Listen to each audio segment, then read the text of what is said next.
మావోయిస్టుల మరో కీలక నేత గాజర్ల రవి ఎన్కౌంటర్. ఏఓబి అంటే Andhra Odisha border special zonal committee సభ్యురాలు చలపతి భార్య అరుణ కూడా ఎన్కౌంటర్లో మరణించిందంట. రవి రక్షణ దళం సభ్యురాలు సైతం మృత్యువాత. ఇక ఏపీలోని రంపచోడవరం అటవీ ప్రాంతంలో ఘటన జరిగిందని చెప్పేసి చెప్తా ఉన్నారు. అయితే ఇక్కడ నిన్న మొన్న కిషన్ రెడ్డి ఏమన్నారు, ఇక్కడ కేంద్ర మంత్రి కిషన్ రెడ్డి ఏమన్నారు, మేము మావోయిస్టులతో చర్చలకు సిద్ధంగా ఉన్నామని చెప్పేసి ఆయన అన్నాడు. కానీ అక్కడ ఎట్టి పరిస్థితుల్లో కేంద్ర ప్రభుత్వం మాత్రం ఎక్కడ కూడా చర్చలు జరుపుతలేదు. నిజంగా చర్చలు జరపండి అని చెప్పేసి ఇక్కడ ప్రజా సంఘాలు, తర్వాత ఇక్కడ కొన్ని పార్టీల నేతలు, రకరకాలుగా అఖిల పక్షాలు ఇవన్నీ కూడా సభలు పెట్టి సమావేశాలు పెట్టి కేంద్ర ప్రభుత్వం కొంచెం నిర్ణయం తీసుకోవాలి, చర్చలు జరపాలి.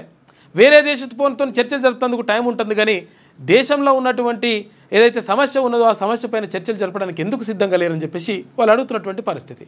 కానీ చర్చలు జరపకుండా మొత్తం మీద వచ్చే మార్చి 31 నాటికి మొత్తం కూడా మావోయిస్ట్ రహిత దేశంగా చేస్తామని చెప్పేసి అక్కడ కేంద్ర హోంశాఖ మంత్రి అమిత్ షా చేసినటువంటి వ్యాఖ్యలు మనం చూసుకోవచ్చు. ఈ నేపథ్యంలో మొత్తం కూడా మావోయిస్టుల ఏరివేత కార్యక్రమం అనేటువంటిది జరుగుతూ ఉంది.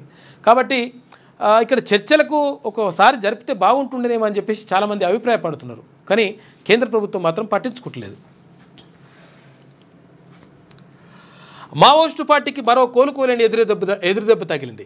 ఆంధ్రప్రదేశ్లోని అల్లూరి సీతారామరాజు జిల్లా రంపచోడవరం మండలం కింటకూరు సమీపంలోని దట్టమైన అటవీ ప్రాంతంలో బుధవారం వేకువజామున ఏపీ గ్రేహౌండ్స్ బలగాలు మావోయిస్టులకు మధ్య జరిగిన ఎదురుకాల్పుల్లో పార్టీ కేంద్ర కమిటీ సభ్యుడు ఏఓబి స్పెషల్ జోన్ కమిటీ కార్యదర్శి గాజర్ల రవి అలియాస్ ఉదయ్ ఎలియాస్ గణేష్ 60 సంవత్సరాలు ఉన్నట.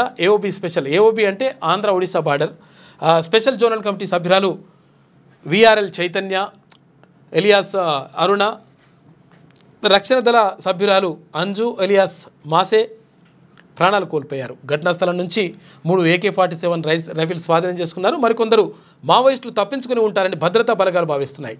ఇక ఏఓబిలో పనిచేస్తున్న మావోయిస్టులు కొన్నాళ్ళుగా ఛత్తీస్గఢ్లో తలదాచుకుంటున్నారు.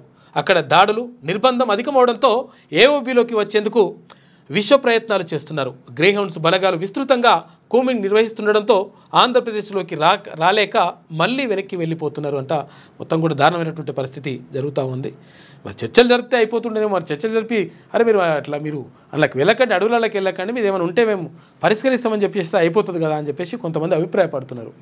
కాకపోతే కేంద్ర ప్రభుత్వం దానికి ససేమిరా అంటుంది. 6వ తరగతి నుండి 10వ తరగతి విద్యార్థులకు గొప్ప అవకాశం. ఏపీ, తెలంగాణ మరియు సిబిఎస్ఈ విద్యార్థులకు ఎలాంటి అడ్మిషన్ ఫీజు లేకుండా సంవత్సరానికి కేవలం 1000 రూపాయలకే ఐఐటీ స్టాండర్డ్స్ తో ఆన్లైన్ ట్యూషన్స్ చెప్పబడును. 15 ఏళ్ల సుదీర్ఘ అనుభవం గల ఫ్యాకల్టీతో క్లాసు నిర్వహించబడును. ఇప్పుడే ప్లే స్టోర్ నుండి ధర్మవాహిని యాప్ ని డౌన్లోడ్ చేసుకోండి. వివరాలకు సంప్రదించండి 7893051526.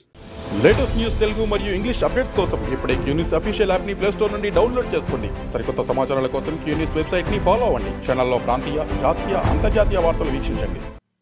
లైక్ చేయండి.